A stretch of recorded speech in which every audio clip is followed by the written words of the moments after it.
Yo, what's up guys? I hope you're all doing well. Love or hate the Atziri Temple, it is easily the best part of the endgame if you're looking to farm anything. If you're looking to get hundreds and hundreds of divines, if you're looking to get specific uniques like headhunters, or if you're looking to just push your build in the best way possible, the Atziri Temple, farming it is the best thing you can be doing because it just scales more than anything else can scale. Over the last, most of today, I've just got together a very basic version of the current meta of the temple that people are doing, which is the Snake Temple. And I've got it to this position because it's the easiest we can talk about right now. It shows the method as well as it can be shown, and it keeps it simple enough that I can talk through it with you. I want to show you how to go from this, and we're going to go through step by step of how to start it, because the start is by far the hardest part.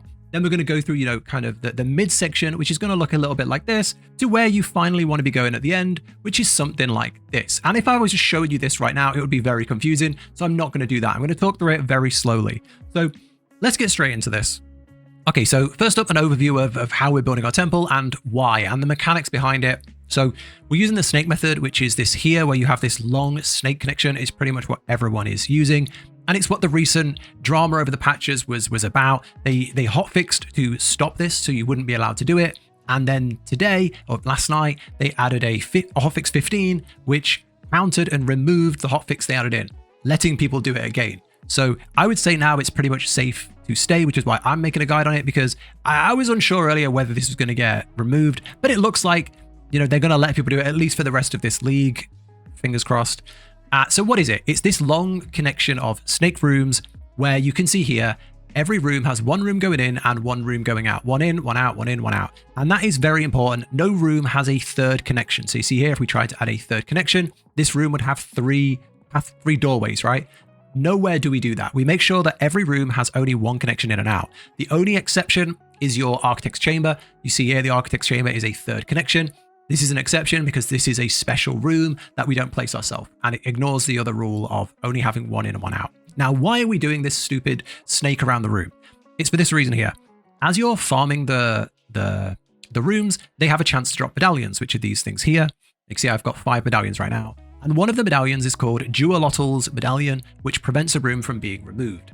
What you can do is if you lock the very end of the chain, the head of the snake, if you want to call it, it will then prevent all other rooms from being destroyed. So when you close your temple, if this is locked, it would try to remove that chamber of souls there. It would not be able to, and then it would then not be able to remove any other room because they're all connected. That's how it works. I think it was Milky BK was the first person to really talk about this a lot, that I know of at least. So check him out if you want some real detail behind this. But that's basically all you need to know, is keep a chain going around of one room in, one room out, and then lock your final room. That alone, it doesn't matter what you then put in. It doesn't matter how, if you want to build the meta way, if you want to just throw random rooms in a chain, it doesn't matter. As long as you're doing that, your rooms are safe, your rooms are going to grow. And why do we want a really, really big temple with like 50 rooms in? Well, it's because the more rooms we add in, the more every room adds a stacking modifier to the temple, and they just keep going up the more rooms you have. So you can see here on this like quarter built temple, I have 1,300% increased number of rare monsters, which is a lot of rare monsters. Now, if you had a fully finished one, this is what mine's going to look like. I've planned it out. This is what I'm planning to finish mine like for this character. This is going to have 1,900% increased effectiveness. And effectiveness is item quantity. So you're getting nearly 2,000% item quantity on every single room of your temple. You're getting 4,700% rare monsters on every single room, 700% item rarity. And that, you know what I mean? That adds, so if every single room adds to the number, and then they apply to the whole temple. So that room might drop a divine, that room might drop a divine, that room might drop a divine. And you have so much loot that it's just ridiculous. Okay, so that's why we do the way we do it. Okay, so how on earth do we start out to make this? This is very confusing. What are all these rooms? I'm not going to go into tons of depth on the logic. I'm just going to try and help you start from scratch as a beginner.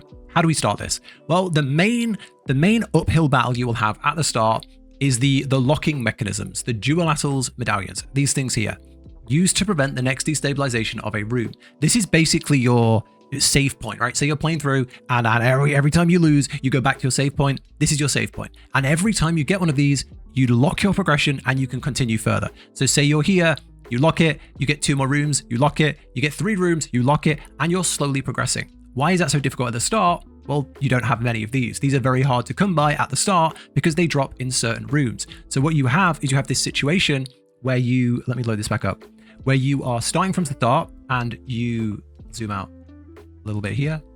You're starting from the start and say you place a garrison and then you place an armory and then you run those two, you don't get a medallion, and then the room closes and it takes those two away and you're back to square one. And then you go again and you go, okay, I'm going to place a garrison and then I'm going to place a spy master, and then you don't get a medallion and it removes the spy, and you're back to, it's very, very hard to sustain your rooms without the medallions. So the first thing I would do is when you open this temple and it will be completely blank, straight line to the architect. Use paths and just straight line with your paths to the architect's chamber. Yours might be over here, yours might be here.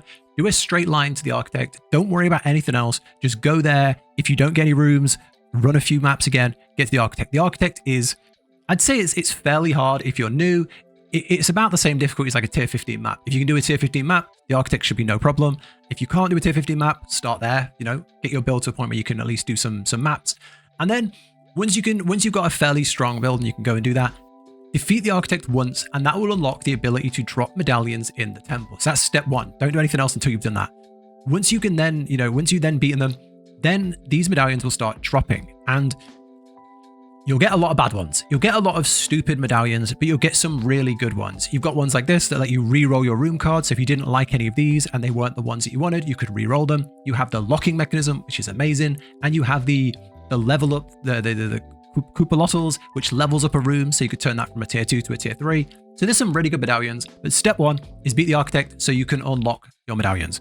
Okay, step 2. What do you do now? You beat the architect, your rooms have pretty much reset, and you have an almost fresh board. What do you do now? Your second goal will be trying to fish for the Duatalotl's medallions, trying to fish for locks. And to do that, you will use spy masters, and I'm going to explain that. So we need to get the locks. We need to get these things here, the Duatalotl's medallions, which locks our room. And at the start, you don't have any way to do that. So what we want to be doing is if you look on the database, for example, you can search for the Duatalotl's medallions, and you can see there are only one room type that has a chance to drop these. They can drop in others. I've seen them drop in other rooms. Low chance for medallions, high chance for advanced medallions. So there are some rooms that just have a chance to drop a random medallion, but these things specifically will drop the locks. So aside from just getting down as many rooms as possible to have a chance for more locks, these will give you a much higher, almost guaranteed chance that if you have enough of them, you'll be able to sustain your locks. So what are these spy masters? At level 1, you have a low chance. At level 2, you have a low chance. And at level 3, you have a high chance for these locking medallions. Now, I've done quite a bit of looking into the stats and trying to make the perfect temple and stuff like that. And I could tell you loads of depth on every room and what it gives and what to put in it. But to be honest, let's not overcomplicate it. I want to make this a beginner's guide. And to do that, I'm just going to lay out the best things you need to get this going. And that is as many spy masters as possible, and to connect those to the Legion barracks. And why do we want to connect them to a Legion barracks? It is because when you have a normal barracks, you can see this is a normal barracks. This is what you'll be trying to place, a garrison even. They are these red flags. These you don't place green flags, that's not a thing. You place the red flag. And when you place the red flag next to a spy master, it turns into the green flag, the Legion barracks, right? So if you place a spy master next to a barracks, a garrison, it becomes a Legion barracks. And the Legion barracks is the one we looked at here, which has a high chance for advanced medallions. So what you end up with now is this triple combo here, where you have a Legion barracks that has a high chance for advanced medallions, a spy master with a high chance for the locking medallion, and then another high chance for advanced medallions. So you have a small chance to get a lock, a high chance to get a lock, and then a small chance to get a lock, basically. And you can just repeat that as much as you can. Have they changed, the rules on, the loot, and you shouldn't repeat to it? Yeah, but it doesn't matter. It doesn't matter because this is how you sustain this, and you cannot sustain it without repeating this pattern at least 5 times, I would say. I would say if you have 5 of these little triple room layouts, you'll have a good chance of getting the locks, but you can easily run 4 or 5 of these and not get a lock. So you want to get as many as possible. So that's what we do. And why can't we just go barracks, spy master, barracks, spy master, barracks? It's because you have to alternate. You have to alternate to not keep the repetition. So we put a filler armory in between, because that allows us, an armory is allowed to go next to a barracks, right? So that's the layout we basically go for. We go Barracks, Spymaster Barracks, fill our armory. Barracks, Spymaster Barracks, fill our armory. Barracks, Spymaster Barracks. That is the main thing we're doing. Okay, so let's say you've now beat the architect. You've beat the architect. You've got a chance to place some reward rooms like a map room, a treasure room. Go get rid of those. If you've placed them already, go and get rid of them. They just clutter the map up and clutter the temple up and make it harder to do with the snake. So go and clear those if you've already placed them, right? That's what I do first. Once you have a fairly blank slate, all you will have is the architect somewhere. It can be there, it can be there, it can be over here. It can just spawn somewhere, and it doesn't matter where it goes. It's completely viable wherever it goes, right? Mine's here, so I'll leave it here. Now, how do we start the snake? Okay, I'm going to just get rid of my face for this. I'm not needed here. So you want to start your chain on one of the sides. You want to start on either the left side or the right side. I would probably go the opposite of your reward room, but I wanted to try right now on the same side, so it's up to you. It really doesn't matter. Right now, mine is running. I started on the same side as my architect, and it really doesn't matter. You can get some good value. This is what mine's going to look like. There's a few dead rooms, but I don't care. It doesn't matter. It really doesn't matter to me. I'm not trying to make the perfect one. I'm not trying to show you the perfect one. So how do we start this? You know that you want this. You know that you want a barracks, a spymaster, and a barracks. You know this is the perfect layout, and it's what you're going for. But there are going to be people, if you watch some guides, they're going to say, "Oh, you should start with a corruption chamber, or you should start with a golem works." And if you're trying to get the perfect temple with min-max loot, yeah, sure. But who cares, bro? If you're just trying to get a temple that prints, 10 plus divines, 50 plus divines, you don't need to min-max. Start by trying to get down as many spymasters as possible. And to do that, you can either start with a garrison and then go into a spymaster. You can start with if you get a spymaster, you can just start with a spymaster and just go into a garrison if you have it that way. If you get a armory, you can just throw an armory down and then go into a garrison, which is what I did on my first one. It really, really doesn't matter, but try and start like that. If you're really just trying to get going as fast as possible, try and get your spymaster down as soon as possible. Once you have a basic start, so let's say you have, garrison and you have a spymaster, if you lay those down, you're going to now have like 4 other options. If that's your first layout, or let's say you start with this, you're going to have 5 other options of rooms on the left side, because you get 6 rooms per run of the temple. Where do you start? You need to protect this. You have no locks. What do? You have 2 choices. One is you just try and create bait rooms. You just throw your paths down like this. So say you had like 4 paths, you had a golem works, and you had an alchemy lab. Throw them down like, is that 6? I don't even know. 1, 2, 3, 4, 5. You would have something like this. Throw this down, and then you just roll the dice. You roll the dice, and you hope that when the destabilization happens, it takes these, you hope it goes doot, doot, doot, doot, and leaves this. That's all you can do. All you can do is just hope that RNG is on your side. Now, let's say you do your second run of the temple, and you don't get a spymaster. Well, what are we doing now?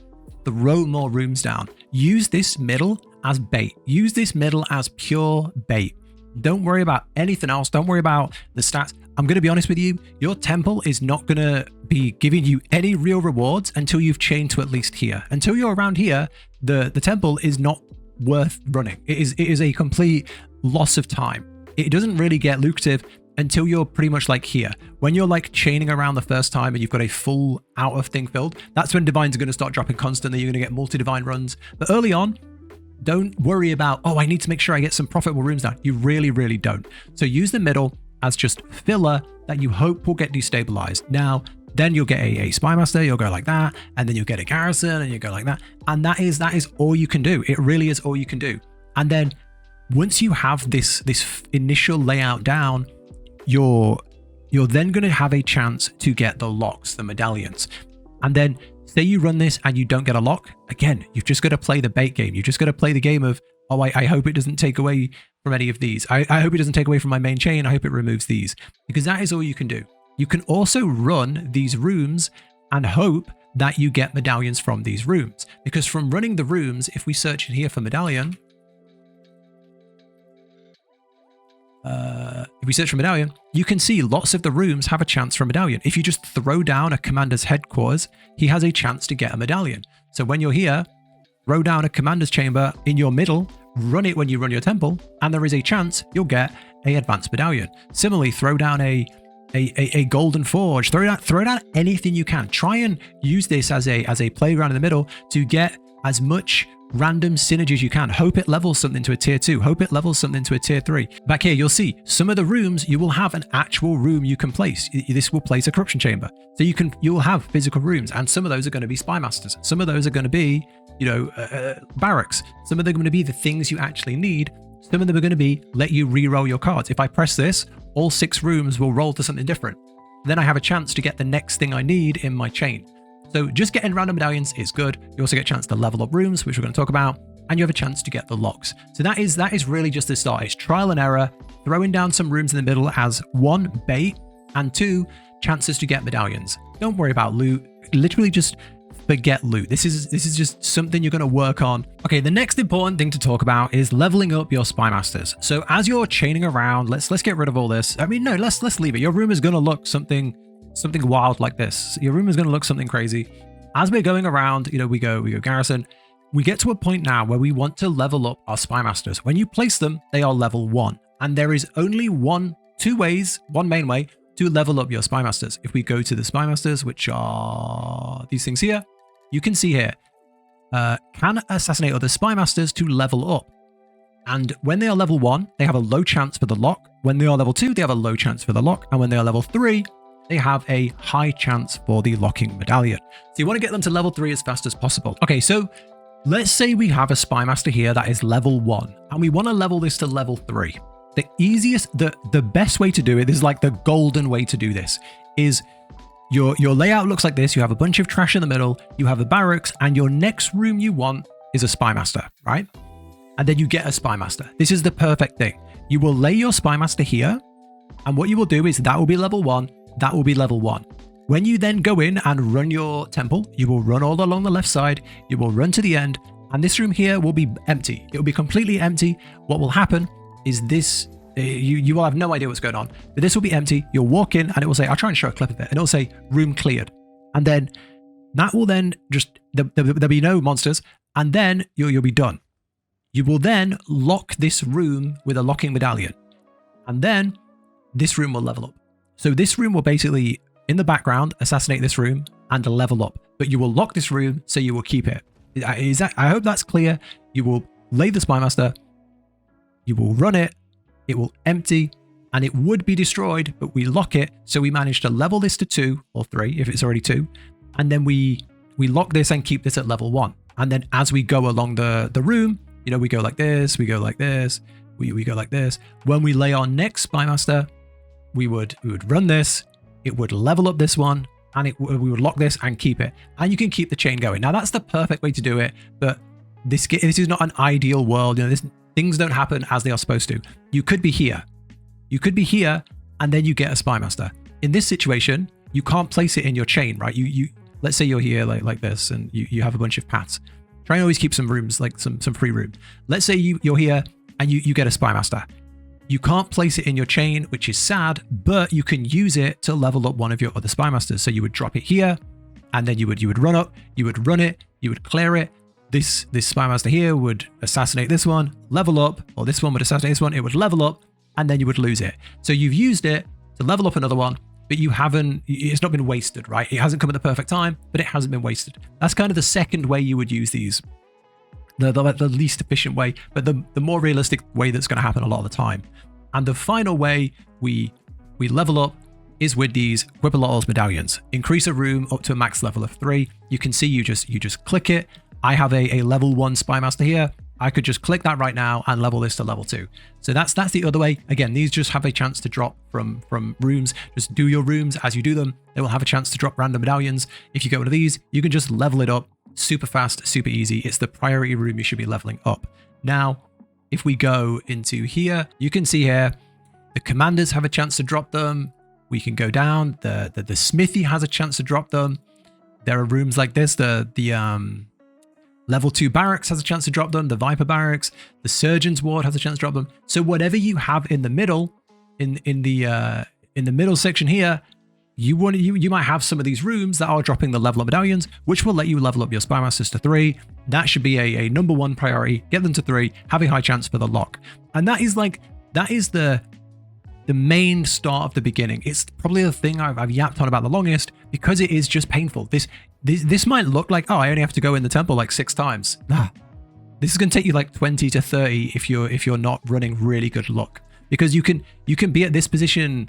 You can be at this position here, go in the temple, you're looking for a barracks, and you don't get one. You run it, you close it, you go again. I didn't get one again. You run it, you close it, and it can be really painful. And until you have a huge chain, you don't really get many medallions. So yeah, I hope this has helped. And if it has, I really hope you have a smooth run. If you have any questions about starting the temple, do let me know down below and I'll try my best to answer. Okay, and that is all you're going to do for the majority of the next section. You're just going to be running around in a big loop and filling the whole outside. And if you don't get the perfect room, who cares, right? Like here, I was trying to get a barracks for like 5 temples in a row. They weren't coming. So I placed an alchemy lab into an armory, into a barrack. You're still getting a chance for more medallions. You're still progressing. You're still growing. And it doesn't matter. If it gets destabilized, you go back to where you were anyway. If it doesn't, you have another room. It really doesn't matter. So just try and get a full outside chain. And then we hit the point where we need to go back in on ourselves. We need to go back in and start chaining back on the inside layer. Now I've saved it right here so that you can see what we do to do that. So when we get to here, we hit a point where we now need to chain back on ourselves. Now, why don't we just turn 90 degrees here and go straight back up? Well, the problem you're going to see is if we were to go from Chamber of Souls, from an alchemy lab into a barracks, and then we go from a barracks into it would go barracks into an alchemy lab. So we would go armory here, and then we would go barracks here. The barracks is going to connect to the alchemy lab. And then we would go alchemy lab here. The alchemy lab is going to connect to the barracks. And when we have these 3 connections, the snake is gone and we lose the loops. We lose everything in this section. So as soon as you break the snake, it's gone. So we have to mirror this connection all along. And that looks like this. I made one here in the middle to show you. You want to have this thing here where we have like these mirrored sections where we go barracks, we go armory to armory, barracks to barracks, spymaster to spymaster, and then we drop here. We have 3 garrisons that don't touch, and then we go into a armory which doesn't touch, and then we go into a barracks which doesn't touch, and we go to a spy, and none of these are connected. There's no green line in any of these. So to do that, we want to do a little thing here where we don't just make a 90-degree turn up. We do this little thing here where we drop a thaumaturge, a corruption chamber, and then a sacrificial chamber. And then we go back into a thaumaturge, into an alchemy lab, and then because we filled those 5 rooms, we've got an odd number of rooms going along, we can then lock back in on the mirror. So that would look like this. When you get here, you would, if we go back, you can see here where we have the alchemy lab, we would go thaumaturge, we would go corruption chamber, we would come back on ourselves with a sacrificial chamber. So I can go here, I can go thaumaturge here. I can then go, you can see here after the thaumaturge, we go corruption chamber, which I have here as a medallion, which I've saved. You'll drop this here. And then we want to go back in here. You can see again with a sacrificial chamber, which is why I saved it right here, because this is something you don't want to mess up. You can see here, we don't have a sacrificial chamber. So I would use a reroll and hope to get one. And you can see here, we have a flesh surgeon, which isn't what we want. This sacrificial chamber, which is different. So when we go here, you can see the flesh surgeons look like this, and the sacrificial chamber is the one that's like lying down. So we could try re-rolling again, and we don't have one. So now we're at a point where we would lock down. We would lock this room here. I'm going to run it first and see if I get any rooms, but you would lock it here and you would wait until you can go further. Okay, so that's pretty much the main things to know. Now let's talk about some like final things. Firstly, second chain, when to start a second chain as late as possible. It might sound fun to start early, but then you're going to need 2 locks per run. Where I am right now, I've got 1, 2, 3, 4. I've got 5 tier 3s and a tier 1 in this one I'm doing right now, this temple, and I'm getting 1 to 2 locks per run. I'm never getting 3. I'm getting 1 to 2 per run. So if you're here and you're trying to start a second chain, if you get 2, great, you can lock them both. If you get 1, you're going to lose something. So you're not at a point where you can sustain 2 locks. I would wait until you have maybe 6, maybe 7 tier 3s. Then you're going to have a very good chance of getting 2 locks per run. And then I would maybe start thinking about your second chain. Your first one would wrap around here. You'd dodge around the architect. You'd come around and finish off somewhere there. And then you do another big loop in the middle. Or you can build it however you want, right? I would wait until you have at least 6 tier 3s. or until you feel like you're getting 2 drops every run. So 2 locks every run. That's what I would do. The other thing to note is these things here, these commanders. Now, I have heard, I've not tested it myself, I have heard that if you place a commander before you are doing your Spy Masters, you will lose the ability to place more Spy Masters. So after you've placed a commander, you can no longer place a Spy Master. So don't place any commanders until you're like here. When you're like here, I would then start placing your commanders. In this one I'm doing now, I'm planning to start my commanders down here. So I'm going to come along the top here and then start dropping my commanders here. Once I have, 7 or 8 Spy Masters, I'm going to start dropping my commanders. Similarly, you can start them in your second chain if you don't want to do any alchemy. If you don't want to do any Spy Masters in your second chain, you could start with some commanders. That's the thing to know there. Again, don't loop wrong where you're mismatching your rooms. Make sure you mirror rooms. Make sure you lock your rooms after you run them so you don't lose them. The other thing is when it comes to farming crystals, so you see you have the crystals at the bottom here. You need 6 to open the temple. You can store them so you can go and get as you get more medallions, you will unlock this capacity up to 60, which means you can have 10 goes at this prepared and then just run them back to back if you want. But you need to get 6 crystals to open it. As you're leveling, you find the pedestal, you clear it, you get 1 crystal. At endgame, when you're doing tier 15, multiple modifier maps, you'll get 2 crystals per waystone. A really easy way to farm these at endgame is if we quickly go to the hideout, what you can do is you can go into your map device. When you go to a tower, so for example, I have a tower here, you will click a tower, use this thing here, use the Grand Project Precursor, run the map with this precursor in here, just there, run the map with the precursor in, and clear to the end, click the tower at the end, it will unveil everything around it, and what it will do is it will make every single thing around it accessible. So you can see here, I can go to places that aren't connected, like all the way down here, I can just click this, I can run it, I can get the tower, get 2 points, and go. Like just up here, I can connect to all these places and I've not been there. I'll go in this tower, I'll run the precursor, and it will give me another 20 things I can go to. So you can just go and farm all those and your maps just become places you go and farm crystals. So that's a easy tip. And that's pretty much all there is to know, I think. You can sit there and you can research the database. You can go and watch all the different guides. You can look at this, the secret tech and all the really cool tech you can do to make these perfect temples. And if you want to do that, if you want to live and breathe these temples, go for it. I just wanted to make something that's hopefully beginner friendly to get you going and get you started. So you can just start getting a lot of good divines and you just have fun, right? And enjoy it. The progression is in here is really fun. I really enjoy building it out. I'm on my second one now. I really enjoy it. I think it's very, very interesting, a very fun mechanic. But the more you look into it and the more you stress yourself out trying to create the perfect thing, it can quickly feel not fun and quickly get very demoralizing. So I hope this has helped. If you have any extra questions or anything you want to add for other people, let me know down below. But yeah, that's it. Thanks for watching. Take care. Good luck. And I'll catch you for the next one.